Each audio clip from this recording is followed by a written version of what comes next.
Hello my dear friends, welcome to this session. इस session में हम जैप का important component Indian economy, Indian financial system, इसका मॉड्यूल भी चैप्टर 19 के इंपॉर्टेंट टॉपिक को डिस्कस करने वाले हैं। तो we have already discussed basics of union budget. Will be discussing the components in this session. So before moving ahead, let me just remind you, if you are preparing for the जैप 2024 exam, so you should definitely have some guidance and we are providing it as part of our EduTap master course. इसमें आपको बहुत ही बढ़िया recorded lectures, MCQs of each and every chapter, full length mock test and live courses, live classes along with the notes provide किया जा रहा है. So you can be part of it by clicking on the link given in the description.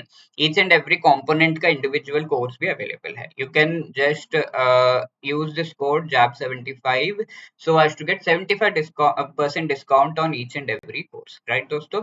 So let us begin. So budget के parts क्या है? There are two parts of components of budget, revenue and capital budget. तो revenue budget का मतलब होता है, ये ऐसा बजट है जहां पर जो भी गवर्नमेंट के लेन देन है, रिसीट्स जो भी वो रिसीव करता है एंड एक्सपेंडिचर करता है, जिसमें एसेट या लायबिलिटी इंक्लूडेड नहीं होता. ये शॉर्ट टर्म के लिए होता है, कंजम्पशन एक्सपेंडिचर इसे कहा जाता है. फॉर एग्जाम्पल, अगर गवर्नमेंट सैलरीज दे रही है तो इसमें कोई एसेट, उसे कोई एसेट नहीं क्रिएट हो रहा है, वो सैलरी जिसको दिया गया है वो वापस तो नहीं करेंगे, है ना.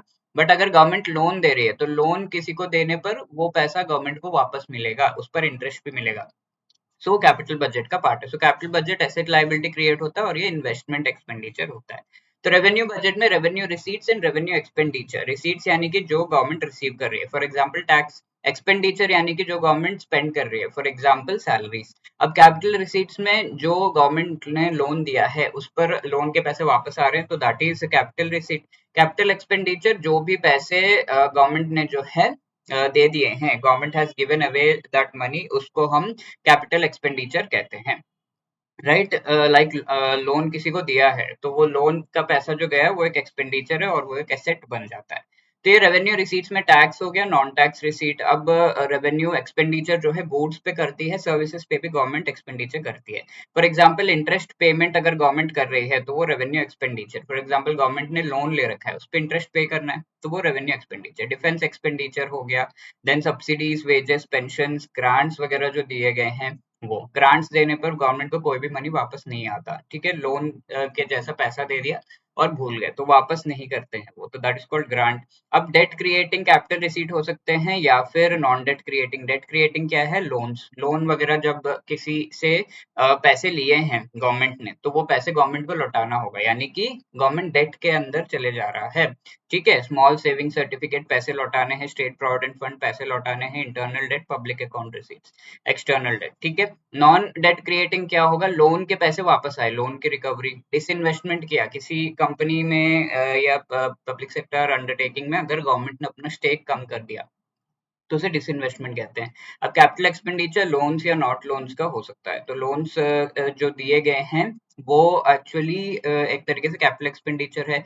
लोन जो रीपे किया गया है, राइट, गवर्नमेंट ने लोन लिया था, रीपे कर दिया, तो वो भी एक्सपेंडिचर है. प्लान एक्सपेंडिचर जो होता है वो भी लोन के टाइप का है. देन डिफेंस इक्विपमेंट, यूनिफॉर्म वगैरह के लिए जो पैसे दिए गए हैं, ठीक है, तो that is a kind of capital expenditure. Large amount of expenditure किया जा रहा है. एंड लेट्स से डिफेंस की फैक्ट्री कोई एस्टेब्लिश की गई है, तो वो क्या है, लोन टाइप का नहीं है, बट ये फैक्ट्री से आगे जाके जो है प्रॉफिट होगा. अगर गवर्नमेंट उसमें से जो इक्विपमेंट है वो सारा एक्सपोर्ट कर रही है तो उससे प्रॉफिट होगा. रेल, एजुकेशन, हेल्थ, ये सब भी कैपिटल एक्सपेंडिचर में आ जाते हैं. तो टैक्सेस के दो टाइप से, डायरेक्ट एंड इनडायरेक्ट. तो नेट टैक्स रेवेन्यू क्या है?